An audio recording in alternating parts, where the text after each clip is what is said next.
Hello everyone, this is Professor Sneha More. Welcome back to the online lecture of Dr. D.Y. Patil Center for Management and Research. Today we are going to learn about formulation of research problem and the process of formulation of research problem. Now, firstly we are going to study formulation of research problems. Sources of research problems. There are four sources in formulation of research problem. First is the people. People means a group of individuals, organizations, and communities. Second one is problems. Problems means an issue, needs, and situations. Third one is programs. Programs means content, structures, and outcomes. And the fourth one is phenomenon, means it cause and effect or relationships, means it refers to identifying what is that you want to find out about.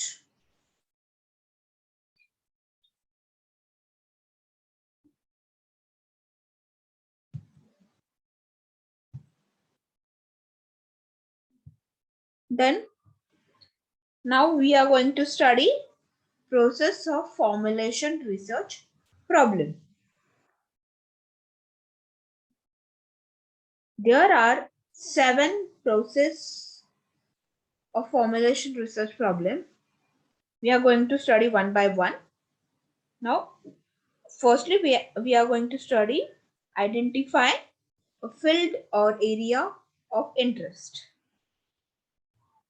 Field and area of interest means it is identification of area or field of interest is the first step in the problem formulation process. In this step, the researcher evaluates himself and recognizes his fundamental field of interest upon which the research problem is based. This certainly helps in finding a potential research topic. Means, for example, a researcher whose field of interest is politics, it will be interested in research topics like youth involvement in politics, changing political structure, cross-cultural and political environment, etc. Similarly, if marketing is the area of researchers' interest, then topics like green marketing, internet advertising, consumer behavior will gain his main focus. That is the identify field or area of interest. Then second one is the second process is to divide the broad area into smaller sub area. It means a researcher can recognize the broad area of research only by identifying his field of interest. However, such fields of interest will have diversified aspects that cannot be studied or explored under single research study. Hence, small subparts of broad areas are identified within which is the research can seek advice from subject experts that hold commands on particular field of knowledge. When a list of sub areas is created, then the researcher can select the best research topic. Then third one is the select most interesting topic. A researcher cannot study all the sub areas identified from a broad field of interest. Therefore, he selects the most appropriate research topics among various sub areas that gain his supreme interest. For this purpose, the researcher eliminates the least concerned sub areas by thoroughly analyzing the generated list of areas. When few topics are left to be eliminated, it becomes hard for the researcher to select among the remaining ones. In such cases, the researcher must choose the next topic by considering his budget, time, and availability of other sources. Then fourth one is the raise research questions.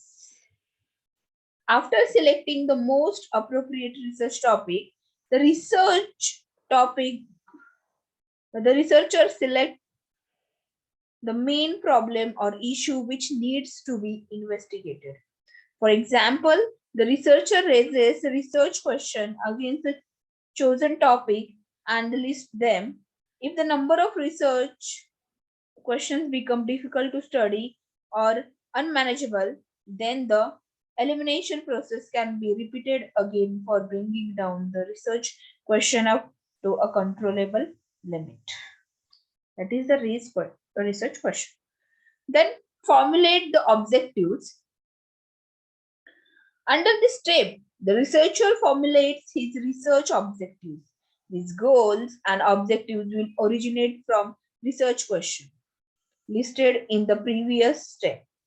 These objectives are tailored with terms such as to estimate, to determine, to find out, etc., which convert the behavioral aspects of questions into action-oriented aspects. However, many researchers first frame their research objectives and then raise their research questions. Also, some of them do not frame their research objectives and conduct their research through research questions only. Then, sixth process is to evaluate the objectives. In this step, the researcher evaluates his research objectives as soon as they are framed. While evaluating the objectives, the researcher gives his consideration towards many aspects and constraints such as time, budget, required skills, is both technical and non-technical, available resources, etc. That is the evaluate the objective. And the last one is re-evaluate. Re-evaluate means in this last step, a researcher re-evaluates every step involved in the formulation of research problem. This re-evaluation is necessary to gain a determination for the conducting research study. The researcher asks himself about his chosen field of interest, his raised question, raised objective, and reanalyzes his resources and expertise for successfully conducting the research.